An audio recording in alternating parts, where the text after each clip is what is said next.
Hello guys! Hello Cancer! Welcome dito sa aking channel, Kapalaran 888. Welcome! Alamin natin Cancer kung anong mensahe sa iyo ng ating baraha. Pasensya na pala Cancer kung medyo late tayo. Late talaga tayo dito sa weekly na to. Pasensya na talaga kasi ako nilagnat. Nagkasakit tayo eh. Sa pabago-bagong panahon. Babawi tayo sa, siguro yung reading ko talaga, magma-marathon ako sa buwan ng April ko. April yung nakalagay ko sa schedule ko na marathon. Pagdating ng March, siguro mayroong mga uploads tayo, pero hindi yung sobrang dami like before. Okay, Knight of Ariel, trustworthy, understanding, devoted, funny. So nakikita ko sure dito na marami sa inyo Cancer na marami kayong pangarap sa buhay. Marami kayong gustong ma-accomplish sa buhay nyo. Okay? Dito sa barahang to, sinasabi sa'yo ni Archangel Ariel na kailangan mong planuhin yung mga gusto mong mangyari sa buhay mo. Okay? Nakikita ko na you are super lucky kasi sa usaping spiritual world, wala ka mang napapansin, wala ka mang nararamdaman, but you are protected, you are guided ng mga spiritual na protector mo, spiritual guides. Sa literal na buhay na meron ka sa ngayon, nakikita ko na maraming mga tao sa buhay mo na nagmamahal sa'yo. You're lucky din kasi spiritually, physically, maraming tao na naandyan, devoted sila, trustworthy, understanding, na susuportahan ka nila. Okay? Okay, thank you. Cancer.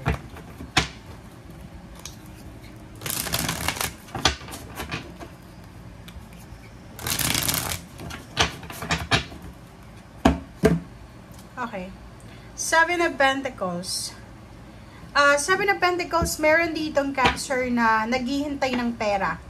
It's either naghihintay siya ng pera, naghihintay siya ng result, outcome, naghihintay siya ng sweldo, or may binibenta siyang ari-arian niya, inheritance. Naghihintay siya kung kailan to darating.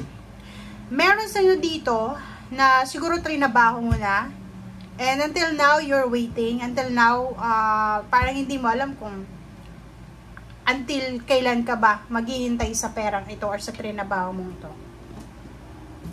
Paki-comment sa comment section if you resonated or if you're nasa posisyon na yan sa ngayon. Comment down below doon sa mga marami kayong gustong ma-accomplish sa buhay na until now, naghihintay pa rin kayo. Okay, Cancer.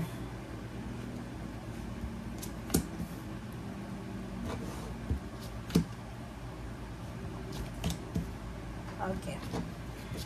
First card natin is Ten of Wands, High Priestess number 2, Ace of Wands, Three of Wands, Temperance. Yung energy mo is pareho ng energy ng Pisces. Ibig sabihin, marami talaga kayong gustong ma-accomplish sa buhay nyo. Marami kang hinihintay eh. Like, mga confirmation, awakening, result, yung parang ganon. And nakikita ko sa inyo na medyo nawawalan na kayo ng interest, ng pag-asa, or pwedeng nawawalan kayo ng tiwala sa sarili nyo or sa taong kausap nyo. Sa linggong ito, Cancer, kinakailangan mong maging kalmado. Kailangan nating kapain ang puso natin. Tanungin mo yung sarili mo, kailangan ko bang magalit? Kailangan ko bang magmadali? Kailangan ko bang mainis? Ano ba ang idadala or maidudulot sa akin ng inis na to, ng galit na to? Kailangan ko ba talagang magmadali? Okay? So, dito sinasabi ng baraha na huwag kang masyadong mag-alala kasi yung Three of Wands na to, alam mo ba yung Three of Wands? Kahit sabihin natin na matagal tayong naghihintay dito, but kung talagang para yun sa'yo, para yan sa'yo. Walang sino man ang makakahadlang sa blessings na nakapangalan sa'yo. Ace of Wands, High Priestess, sinasabi ng baraha, may mga iba sa inyo pagod na kayo sa paghihintay, pagod na kayo sa paulit-ulit na nangyayari sa buhay nyo. Parang yung history repeat itself lang, dekada, 10 years after, gano'n na naman, 10 years after, hanggang tumanda na, nagkaedad na gano'n pa rin.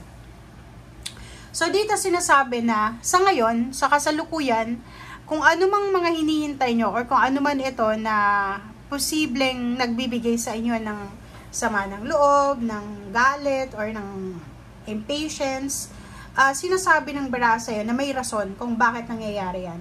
May mga kagustuhan tayo sa buhay na hindi nangyayari kasi yun talaga yung nakatadhana.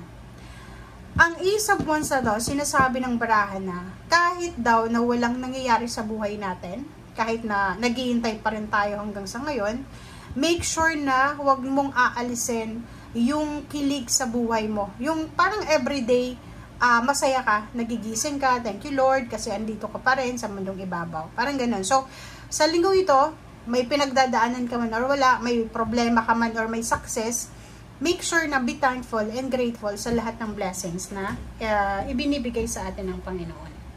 Okay? Okay, the devil. It's Capricorn. Sinasabi ng baraser dito na mag-iingat ka, Cancer, sa isang Capricorn sa linggong ito. Mag-iingat ka sa paghawak ng pera.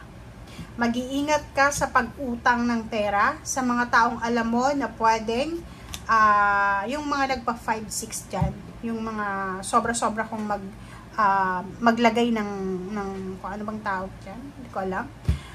So, dito sinasabi, mag-iingat ka sa paghahawak ng pera, mag-iingat ka sa Capricorn, mag-iingat ka sa pagbabudget ng salapi mo.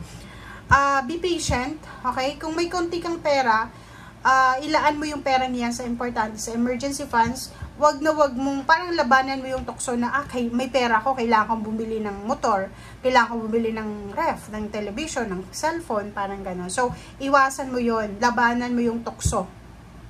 Diba? Kasi yung tukso naman, pwede naman yan nating labanan, pero kung marupok talaga tayo, hindi tayo sobrang courageous, or hindi tayo masyadong nagpe-pray, talagang yung tukso na yan lalapit sa atin, and hindi tayo makakaligtas dyan.